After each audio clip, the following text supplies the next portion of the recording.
The Assembly will hear an address by His Majesty King Abdullah II Ibn al-Hussein, King of the Hashemite Kingdom of Jordan. I request protocol to escort His Majesty and invite him to address the Assembly.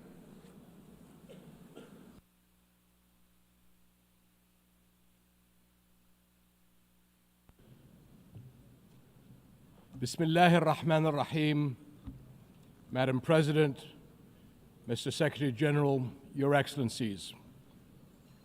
Another year, another UN General Assembly, and another occasion when I stand before you to address the same issue, the conflict in the Middle East. And not for the first time, developments on the ground have made me question the worth and utility of words in capturing the magnitude of the crisis.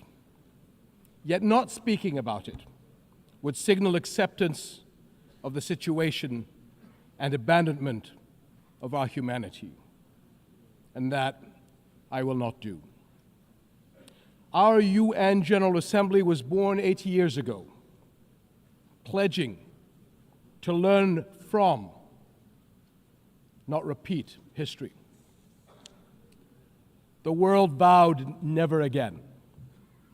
However, for almost as long, Palestinians have been living through a cruel cycle of yet again, bombed indiscriminately, yet again, killed, injured, and maimed, yet again, displaced and dispossessed, yet again, denied rights, dignity, their basic humanity, yet again.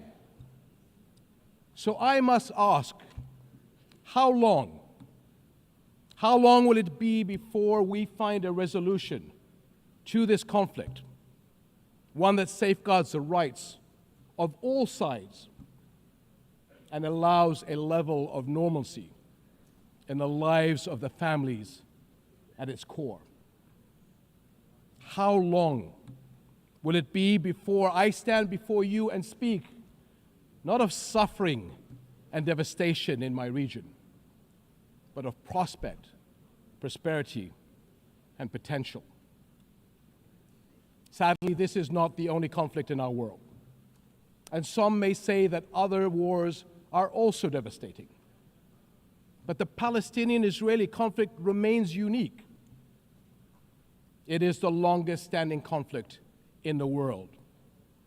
An illegal occupation of a helpless population by a self-declared democratic nation, and a flagrant violation of repeated UN resolutions, international law, and human rights conventions. A failure that should have elicited outrage and action, especially from major democracies. Instead, it has been met with decades of inertia. My friends, the war in Gaza marks one of the darkest moments in this institution's history.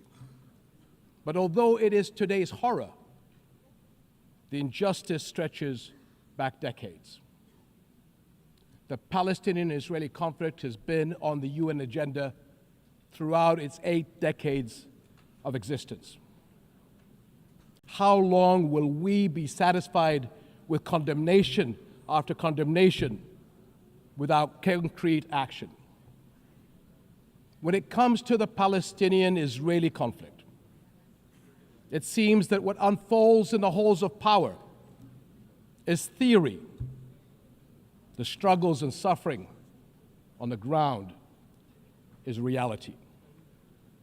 For decades, we have seen several attempts to achieve a solution by interim agreements and temporary stopgaps, none that delivered on the end game.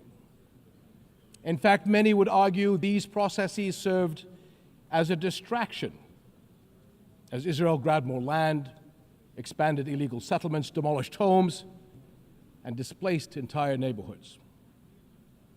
Muslim and Christian holy sites in Jerusalem have been vandalized and desecrated by those under government protection. And throughout all these years, Israeli families too have not been able to live in true security because military action cannot bring the safety they need. Nowhere is that more evident than in Gaza. More than 60,000 Palestinians killed, 50,000 children injured or killed, miles of burnt out rubble, neighborhoods, hospitals, schools, farms, even mosques and churches in ruins, widespread starvation. And what we are seeing is only a glimpse, because never in our modern history has the lenses of international media been obstructed like this from capturing the reality on the ground. Almost 2 years in, and the cruelty of this military campaign continues unabated. Furthermore, the current Israeli government's provocative calls for a so-called Greater Israel can only be realized through the blatant violation of the sovereignty and territorial integrity of its neighbors. And there is nothing great about that. I can't help but wonder if a similar outrageous call were made by an Arab leader, would it be met with the same global apathy? The international community must stop entertaining the illusion that this government is a willing partner for peace. Far from it. Its actions on the ground are dismantling the very foundations on which peace could stand, and intentionally burying the very idea of a Palestinian state. It has shown how little it respects the sovereignty of other countries, as we have seen in flagrant violations in Lebanon, Iran, Syria, Tunisia, and most recently, Qatar. And its hostile rhetoric calling for the targeting of Al-Aqsa Mosque will incite a religious war that would reach far beyond the region and lead to an all-out clash that no nation would be able to escape. How long before we hold all nations to the same standards? How long before we recognize the Palestinians as people who aspire to the same things you and I do, and we act on that recognition? How long before we recognize that statehood is not something Palestinians need to earn? It is not a reward. It is an indisputable right.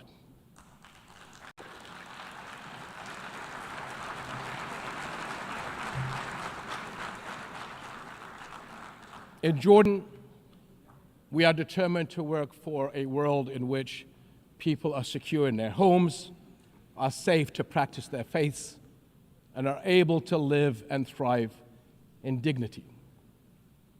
As custodians of Muslim and Christian holy sites in Jerusalem, we safeguard these holy places against actions that violate the city's legal and historical status quo. Compromising the delicate balance in the holy city will turn it into a tinderbox that ignites global conflict. And Jordan is serving as the main base for international humanitarian response in Gaza, working by all possible means to provide critical supplies of aid and food. And we appreciate our regional and international partners.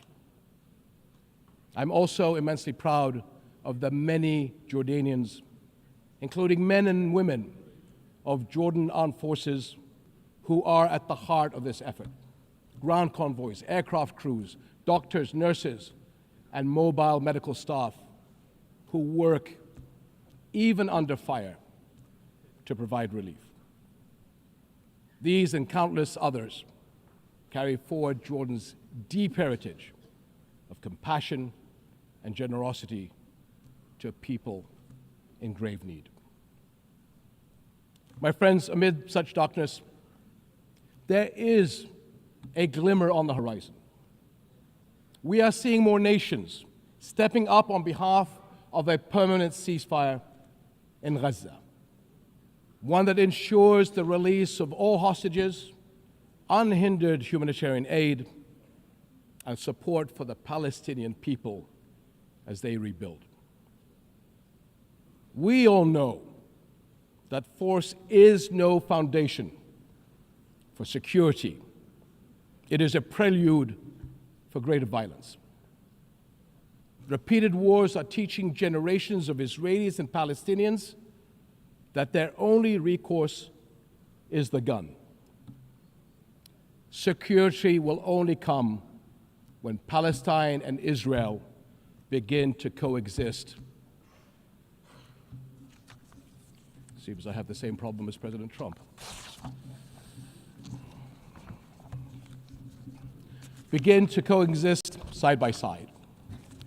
This is the two-state solution, in line with international law and UN resolutions. An independent and viable Palestinian state with East Jerusalem as its capital, alongside a secure Israel living in peace with its neighbors. For almost a quarter of a century, this has been the promise of the Arab Peace Initiative, in which Arab and Muslim partners around the globe extended their hand. My friends, for the past 2 years, we have finally seen the world's conscience stirring in the courage of ordinary people from every walk of life and every corner of the globe, raising their voices as one and declaring, "It has been too long."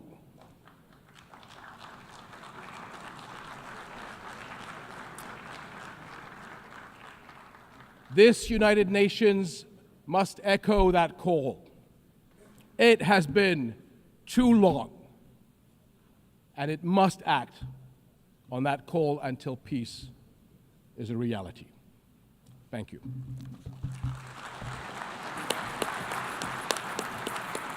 On behalf of the Assembly, I wish to thank the King of the Hashemite Kingdom of Jordan,